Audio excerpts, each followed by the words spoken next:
अनेक दिवसांपासून उमेश पाटील ज्या प्रतीक्षेत होते त्या अजित पवार यांच्या राष्ट्रवादी पक्षाचे जिल्हाध्यक्ष पदाची माळ अखेर त्यांच्या गळ्यात पडली। कठीण संघर्षानंतर दादांनी हे पद आपल्या लाडक्या उमेशला दिले। या निवडीने अनेकांना आनंद झाला असून उमेश पाटील समर्थकांमध्ये उत्साहाचे वातावरण पाहायला मिळाले। अजित पवार यांच्या हस्ते आणि प्रदेशाध्यक्ष सुनील तटकरे यांच्या उपस्थितीत निवडीचे पत्र स्वीकारल्यानंतर रविवारी उमेश पाटील यांच्या स्वागताची जंगी तयारी मोहोळमध्ये करण्यात आली होती। मोहोळचे आमदार राजू खरे यांनी सुद्धा त्यांचे स्वागत केले। रविवारी दुपारी उमेश पाटील यांनी शेकडो गाड्यांच्या ताफ्यासह जोरदार एंट्री केली। मोहोळ तालुक्यासह जिल्ह्यातून कार्यकर्ते मोठ्या संख्येने उपस्थित होते। त्यांनी जेसीबीने फुलांची उधळण करत आणि क्रेनने हार घालून स्वागत केले। यानंतर मोहोळ शहरातून त्यांची रॅली काढण्यात आली। माध्यमांशी बोलताना त्यांनी जुनी कार्यकारिणी बरखास्त करून लवकरच नव्याने कार्यकारिणी जाहीर करून युवकांना जास्तीत जास्त संधी देण्याची भूमिका मांडली। पक्ष नेतृत्वाने दिलेली जबाबदारी आगामी जिल्हा परिषद, महानगरपालिका, पंचायत समिती निवडणुकांमध्ये सार्थ ठरवू असा विश्वास पाटील यांनी व्यक्त केला।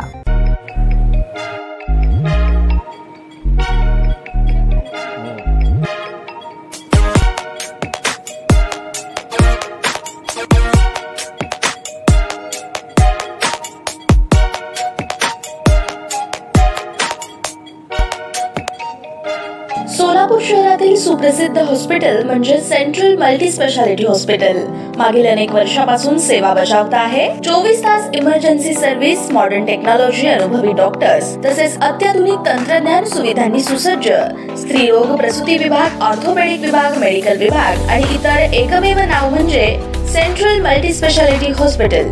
पत्ता गणेशपेठ शॉपिंग सेंटर, मंगळवार बाजार, सोलापूर। ताज्या बातम्या पाहण्यासाठी प्राईम महाराष्ट्र न्यूज चॅनलला सबस्क्राईब करा।